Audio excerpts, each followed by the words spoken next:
A good friend of mine, who is a longtime writer and a very good writer, but is also a writer who struggles to write consistently, asked me what I meant when I said in a recent video, "Don't think, write." And my answer at the time really didn't satisfy me, and I don't think it satisfied him. And then I came across this interview with the writer Ray Bradbury, and I want to share the advice that Bradbury gives in his interview with you today. And I hope that it might suffice as an answer to my good friend, and perhaps to you about why we should not think when we write. So welcome to Devotion to Writing, a channel devoted to helping you cultivate a devoted writing practice and to deepen your writing practice and get to the page consistently. So Ray Bradbury, in his long writing career, kept a sign above his desk where he wrote every day, and the sign read, "Don't think." In an interview, he explained what he meant by this and what the sign said to him. And he goes to say, "You must never think at the page. You can pick up a lot of data, do a lot of thinking away from the page, but at the page you should be living." Writing should be a living experience. As things happen, he continued, you have meaningful reactions to them. The worst thing you do when you think is lie. Okay, pause. What? The worst thing you do when you think is lie? Now, in the interview, Bradbury doesn't explain what he means by this, but I'll try to fill in the blank here with my own kind of speculation, perhaps.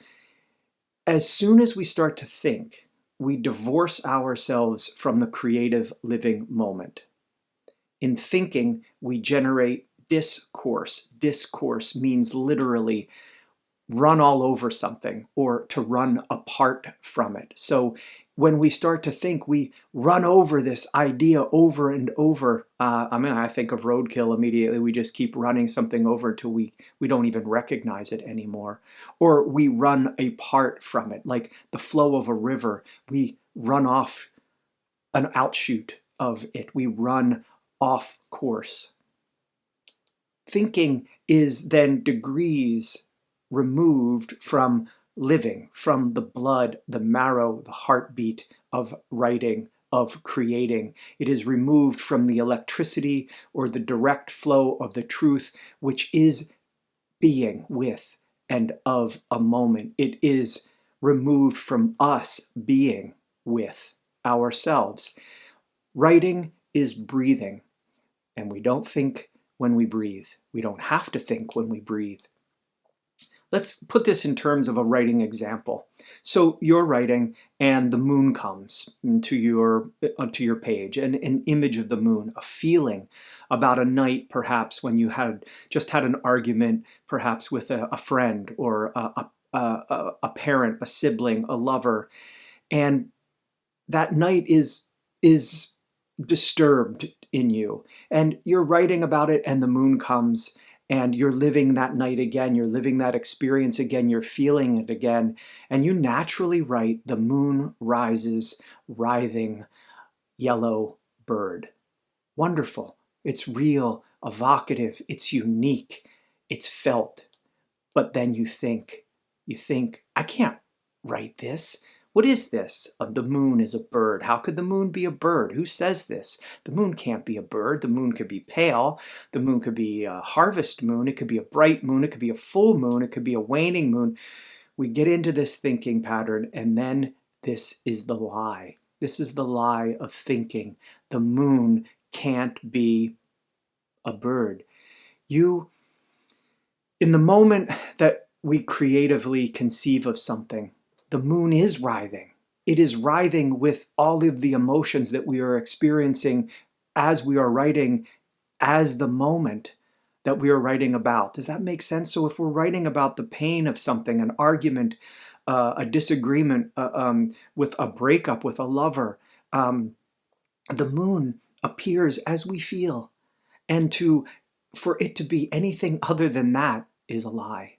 And what we're trying to get to in our writing is the truth, is the lived truth, the lived experience. But we thought that's not acceptable. It isn't true that the moon is a bird that is writhing.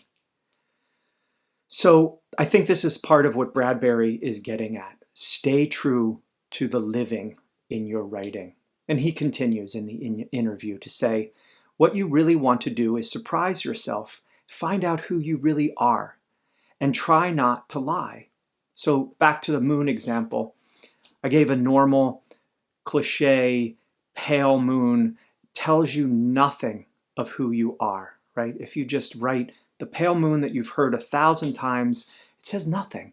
It tells you nothing of who you are, and it's going to tell your reader or your listener absolutely nothing about what you felt. But a writhing moon, or a moon that is sintered or engorged, or whatever is leaping up and breathing in you, that is the unique portal into who you are at that moment of discovery, of creating, of that lived moment on the page. Bradbury continues, be very active in writing, very emotional at the page. Get it out of yourself, write intensely active. When it's over, he says, you can think about what works and what doesn't work. Thinking is not supposed to be the center of our lives. Thinking is not supposed to be the center of our lives. Living is supposed to be the center.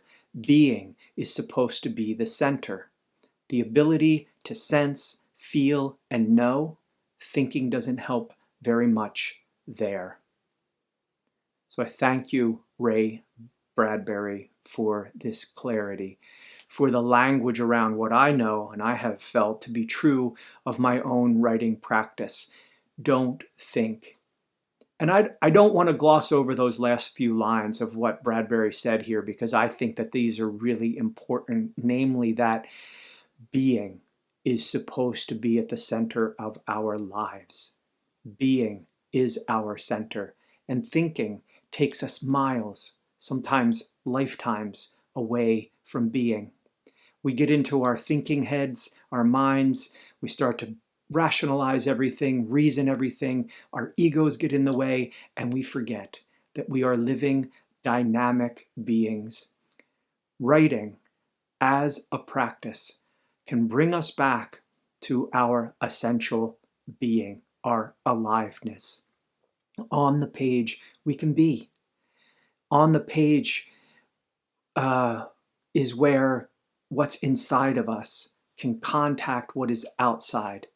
Or actually, at the page is where the outside, the thinking, the contrived world disappears and what is inside of us appears, because it is alive in us and we, attentive to the moment, make it alive outside. So live on the page. Don't think. Be feeling. Be wide open. Be sense. Be awe. Dazzle. This is what you are. The practice of writing is being what you are. So glad I found that interview today and so happy to share it with you. So let's write. Let's write now. I hope that this gets you into a place of writing. Here's a prompt. The prompt is, I'm going to put this moment on the page for you. So write the emotions of your living right now, at the moment, as you're sitting at the page. What is going on around you? What do you see? What do you feel? What are you feeling? Don't think, just write. Don't judge. Judgment, like thinking, is a lie. Judgment is thought, therefore a lie. Write as flow. You can think about what you write later, but now, in the moment, on the page, live. Live a moment. Live deeply into a moment. Feel it. Breathe it. Write what comes. Thanks for watching. I hope this video has helped you write today, and tomorrow and the next day, please subscribe. I have now 100 and some videos, all these short talks, tips, prompts about writing. I hope that they help you get through whatever blocks you might have, whatever struggle you have, and just get to the page and write. Also, I invite you to visit devotiontowriting.com. I have workshops there, online, in person. I offer retreats and residencies all over the world. I'd love to see you in person. I'd love to meet you.